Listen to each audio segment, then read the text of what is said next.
നമസ്തേ. നമ്മൾ ഭഗവാന്റെ പരീക്ഷണങ്ങളിൽ എപ്രകാരം ഞാൻ വിജയം കരഗതമാക്കും എന്ന് പലപ്പോഴും സംശയം പ്രകടിപ്പിക്കുന്നു. എന്നാൽ പുരാണങ്ങൾ ദർശിച്ചാൽ ഈ പരീക്ഷണങ്ങളിൽ നിന്ന് ആരും തന്നെ മുക്തരല്ല എന്ന് മനസ്സിലാക്കുവാൻ കഴിയും. ഉദാഹരണത്തിന്, ഭഗവാന് 8 ധർമ്മപത്നിമാരായിരുന്നു എന്ന് ഭാഗവതം. 8 ധർമ്മപത്നിമാരിൽ, അതായത് രുക്മിണി ദേവി അടക്കം 8 ധർമ്മപത്നിമാരിൽ ഭഗവാൻ ഓരോ ധർമ്മപത്നിമാരിലും 10 സന്തതികൾ വീതം 80 സന്തതികൾ. ഭഗവാന്റെ ധർമ്മപത്നിമാരുടെ ഉള്ളിൽ രുക്മിണി ഒഴികെയുള്ള അമ്മമാരുടെ ഉള്ളിൽ ഞാനാണോ കേമി, ഞാനാണോ മിടുക്കി, ഞാനാണോ കൂടുതൽ സമ്പത്തുമായി വന്നത്, എന്തിന് താനല്ലേ കൂടുതൽ ശ്രീധനമായി വന്നത് എന്ന ഒരു ചിന്ത സത്യഭാമയ്ക്ക് പോലും ഇടയ്ക്കിടെ ഉണ്ടാകാറുണ്ടായിരുന്നു. അതിനെ ഇല്ലായ്മ ചെയ്യണമെന്ന് ഭഗവാൻ നിശ്ചയിക്കുകയും അതിനുള്ള പരീക്ഷണം ഒരുക്കുകയും ചെയ്തു. പക്ഷേ തൻ്റെ ധർമ്മപത്നിമാരെ വിളിച്ച്, നിങ്ങളിൽ ആരാണ് എന്നെ ഏറ്റവും കൂടുതൽ മനസ്സിലാക്കിയിട്ടുള്ളത്, എന്നെ ഉത്തമമായി ശുശ്രൂഷിക്കുന്നത് ആരാണ് എന്നറിയുവാൻ എനിക്ക് ആഗ്രഹമുണ്ട്, അതിനായി ഒരു പരീക്ഷണം ഞാൻ നടത്താൻ പോവുകയാണ് എന്ന് ഭഗവാൻ പറയുമ്പോൾ, ഭഗവാന്റെ ജീവിതത്തിലേക്ക് ആദ്യമായി കടന്നു വന്നതും ഭഗവാനെ കൃത്യമായി മനസ്സിലാക്കിയവളുമായ രുക്മിണി ദേവി പുറകിലേക്ക് മാറുന്നു.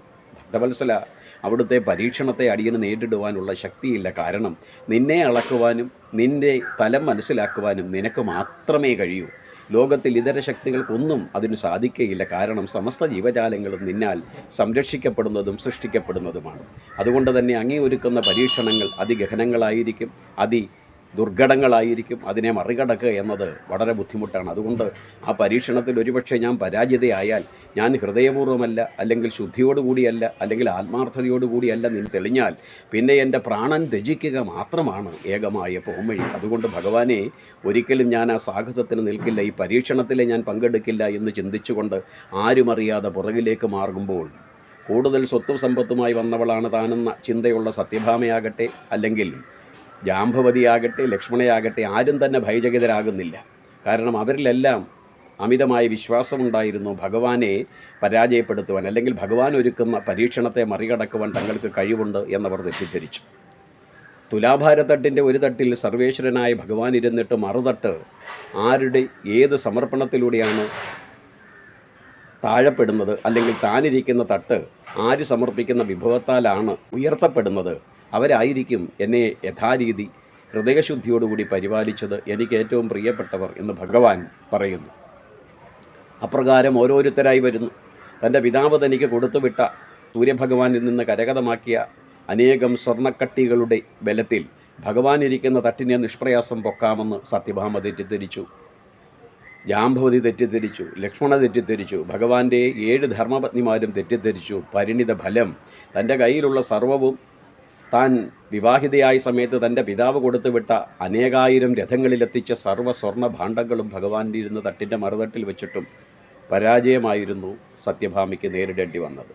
എന്നാൽ ഹൃദയശുദ്ധിയോടുകൂടി 7 പത്നിമാരുടെയും പരാജയത്തെ ശ്രദ്ധിച്ച രുക്മിണി ദേവി മനസ്സില്ലാ മനസ്സോടുകൂടി ഒടുക്കം ഭഗവാന്റെ നിർദ്ദേശത്തെ മാനിച്ച് പരീക്ഷണങ്ങളിൽ പങ്കെടുക്കുമ്പോൾ ഹൃദയവേദനയോടും അതിനപ്പുറം ആത്മാർത്ഥമായ ഭക്തിയും മാത്രമായിരുന്നു അമ്മയുടെ കൈമുതൽ. ഭക്തിയാദരപൂർവ്വം കയ്യിലെടുത്ത തുളസിക്കതിൽ ഹൃദയത്തോട് ചേർത്ത് പിടിച്ച് ഭഗവാനോട് തന്നെ പറയുന്നു, ഭഗവാനെ, അങ്ങയുടെ പരീക്ഷണത്തെ നേരിടുവാനുള്ള ശക്തി ഇവൾക്കുണ്ടോ എന്നുപോലും അറിഞ്ഞുകൂടാ. അവിടുത്തെ ഹിതമെന്താണോ, അവിടുത്തെ ഇച്ഛ എന്താണോ, അവിടുത്തെ തീരുമാനമെന്താണോ, അത് സർവ്വതാ ഞാനിതാ സ്വീകരിക്കുവാൻ ധന്യതയാണ്. എന്നാൽ എന്നെ അകറ്റരുതേ, എന്നെ ഉപേക്ഷിക്കരുതേ എന്ന ഹൃദയശുദ്ധിയോടുകൂടി തൻ്റെ കൈവശം ഒന്നുമില്ലാഞ്ഞിട്ടും എന്നാൽ ലോകം മുഴുവൻ ആദരിക്കുന്നതും സമസ്ത ലോകത്തിൻ്റെയും അധിപതിയായ മഹാലക്ഷ്മി ഹൃദയപൂർവ്വം ഭക്തിപൂർവ്വം ഒരുപിടി തുളസിക്കതിർ ഭഗവാനിരുന്ന തുലാഭാരത്തട്ടിൻ്റെ മറുതട്ടിൽ വെക്കുമ്പോൾ ഭഗവാന്റെ 7 ധർമ്മപത്നിമാർ മാത്രമല്ല, ഋഷിപ്രവരന്മാരും അപ്സരസുകളും ഇതിൻ്റെ ത്രിമൂർത്തികൾ പോലും അത്ഭുതസ്തബ്ധരാകുന്നു. ദാ ഭഗവാനിരുന്ന തട്ട് തനിയെ ഉയരുന്നു. അപ്പോൾ ഭഗവാനെ പരാജയപ്പെടുത്തേണ്ടെങ്കിൽ ഭക്തി മാത്രം മതി. ഭക്തൻ്റെ ഭക്തിയാണ് ഭഗവാൻ പരാജിതനാകുവാനുള്ള കാരണം.